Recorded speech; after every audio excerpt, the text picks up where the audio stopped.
Arkadaşlar merhaba. Facebook gruplarında paylaşım yapmak isteyen arkadaşlar için engel yememe konusunda e, çok önemli tüyolar vermek istiyorum.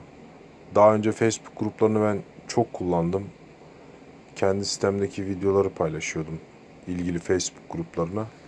Facebook'un en aktif platformu bölümü gruplardır.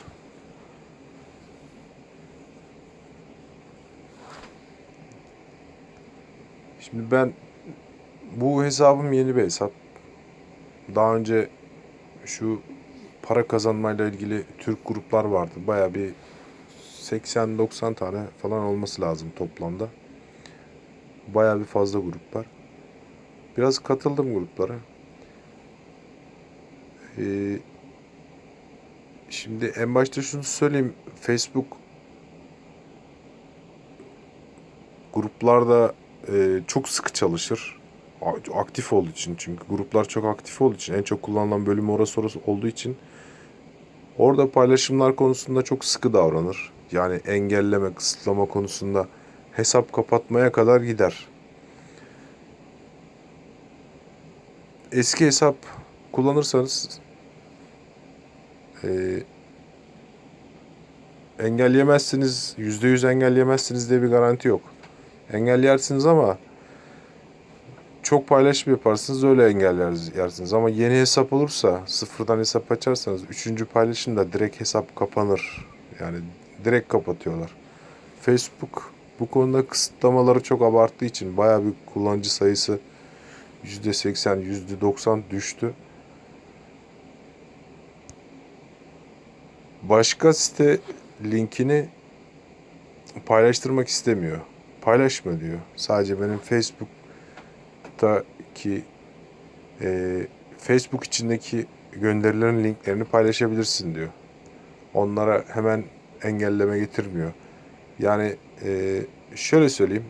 Ben YouTube'daki videomu, bir tane Wi-Fi şifre kırma programı var. E, Onunla ilgili bir video hazırladım. Yapmaya çalıştım. Orada anlattım nasıl kırdığını falan. Şimdi bu videomu gruplarda paylaşmak istiyorum. Direkt YouTube linkini alıp gruplara yapıştırmıyorum. YouTube linkini direkt alıp gruba paylaşırsam 1, 2, 3, genelde 3. de direkt engelliyor. Bir hafta sonra paylaşım yapabilirsin diyor veya 3 gün sonra paylaşım yapabilirsin diyor. Facebook kendi içindeki içeriklerin linklerini engelleme, kısıtlama falan getirmediği için ilk önce kendi profilime paylaşıyorum. Bakın burası çok çok önemli. İlk önce kendi profilime paylaşıyorum. Onu herkese açık şekilde ayarlıyorum.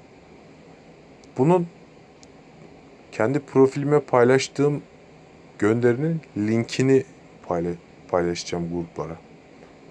Şimdi kendi profilimle paylaştım. Onun linkini alacağım. O facebook.com diye başlıyor o link. O linki alıp burada gruplara paylaşacağım. Şimdi e,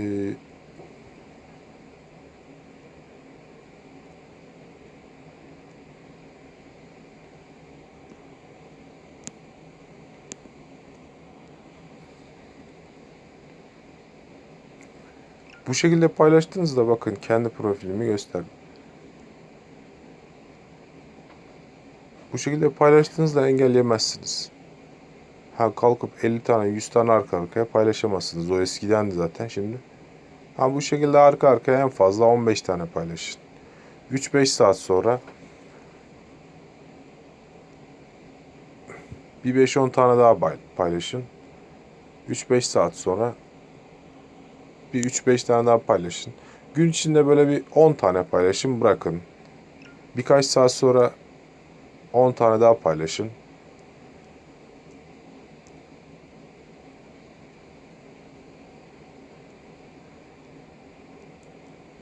Arka arkaya sürekli paylaştırmaz zaten. Hesabınızı kapatmaya kadar gider yani o. İlk önce birkaç engel yersiniz. 3 günlük, 5 günlük, bir haftalık paylaşamazsın diye paylaşım engeli edersiniz. Aynı hareketleri yaptığınızda bir bakmışsınız hesabınız kapanıvermiş. Bir de gruplarda adminler şikayet ettiği zaman, grup adminleri böyle sizi paylaştığınız şeyi şikayet ettiği zaman onları çok dikkate alıyor Facebook. Onunla ilgili çok sıkı çalışıyor. Admin şikayet ettiği zaman bazen direktman kapatıyor. Ben çok hesap kullandım. Benim bir gecede 45 tane hesabım kapanmıştı.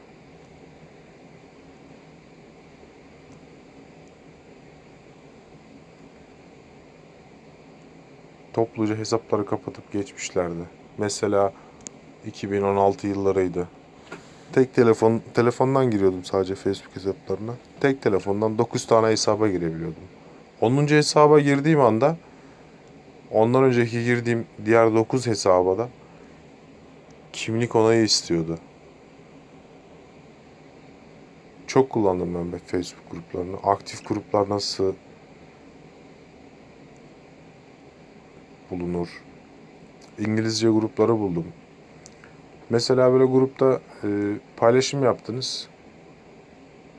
Daha sonra gelip bir daha paylaşım yaptınız. Sizin gönderilerinizin ikisi de arka arkaya böyle üst üste geldi. Alt alta geldi. Yani bunları adminler sevmiyor. Siliyor, kaldırıyor, gruptan engelliyor. O da Facebook şikayet olarak algılıyor. Hemen engelleme geliyor, kısıtlama geliyor.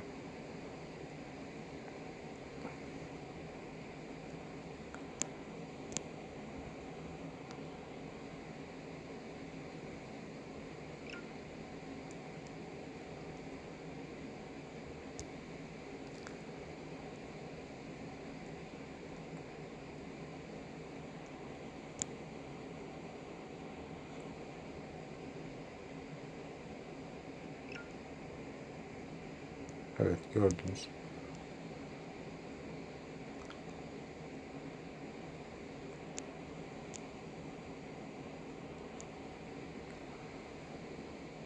İstediğiniz kadar gruba katılabilirsiniz Facebook'ta. Ama gruba katılma isteği gönderirken bunu abartmamak şartıyla mesela. Gün içinde en fazla 20 tane gruba katılma isteği gönderin. Şimdi ben burada detaylı yazdım. Videonun açıklamalar kısmında bunu şu yazıyı bırakacağım. Arkadaşların takıldığı yerlerde dönüp dönüp tekrar videonun içinde aramaktansa burada en ufak detayıyla birlikte yazdım yani. Hepsini yazdım. Bunlara dikkat ederseniz şurada büyük harflerle yazdım. Maddeye dikkat edin. Kendi sitemdeki videoları paylaşarak